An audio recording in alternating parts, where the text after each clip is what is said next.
Dumbur lake একটি সৌন্দর্যের নাম। ডম্বুর দুচোখ জুড়িয়ে যাওয়া এক অনন্য সৌন্দর্য মহলের দরজা।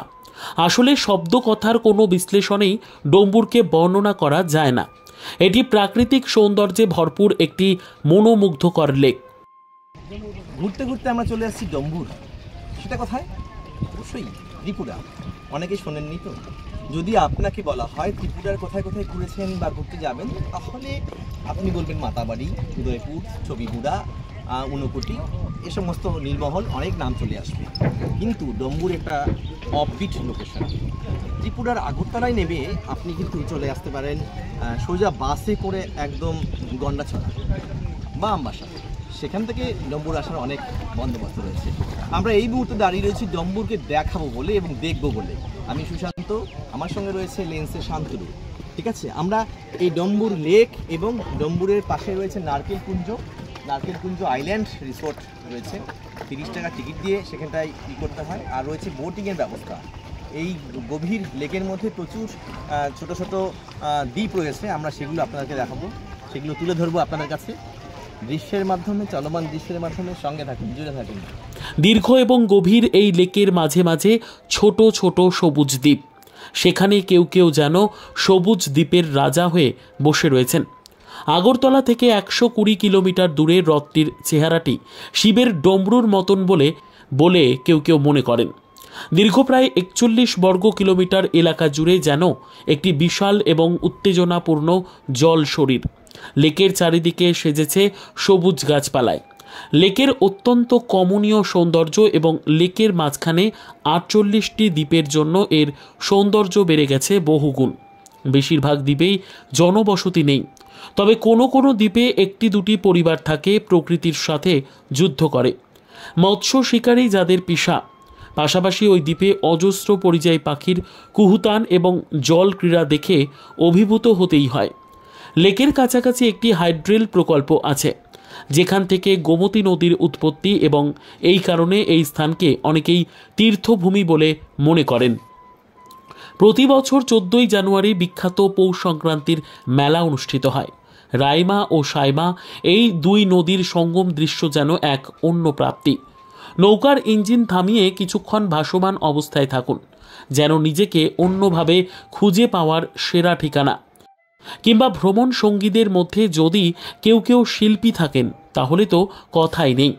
বসিয়ে দিন ভাসমান আড্ডা কিংবা দোদুল্যমান আসর। আমরাও বসিয়েছিলাম জমজমাট ছড়া কবিতার আসর। প্রকৃতির অন্দর মহলে সে যেন এক অন্য অনুভূতি। পরিযায়ী পাখির বিভিন্ন প্রজাতি শীতকালে দৃশ্যমান।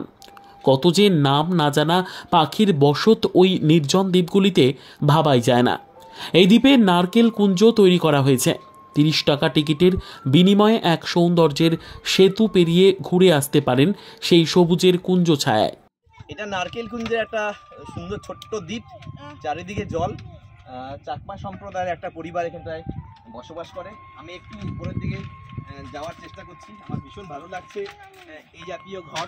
আপনাদেরকে প্রণাম, নমস্কার। আমরা পশ্চিমবঙ্গ থেকে এসেছি দেখতে, জানতে আর এই সৌন্দর্য উপভোগ করতে। আপনার নাম? আপনার কি নাম? আচ্ছা আচ্ছা আচ্ছা। তো এখানে আপনারা কজন থাকছেন?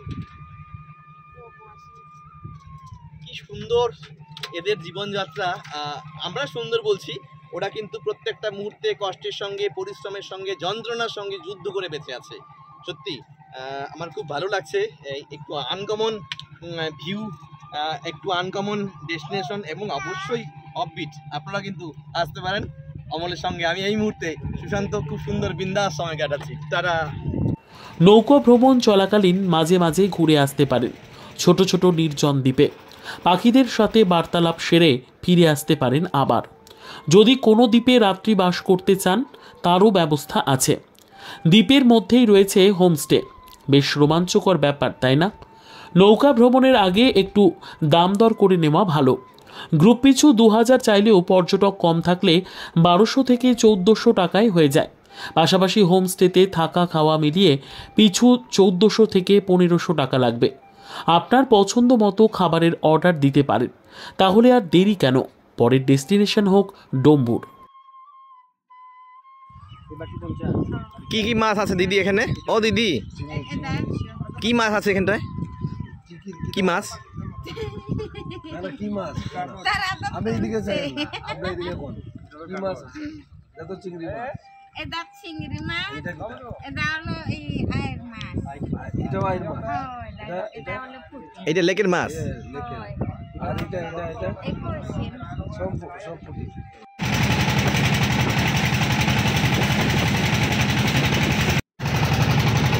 দারুণ।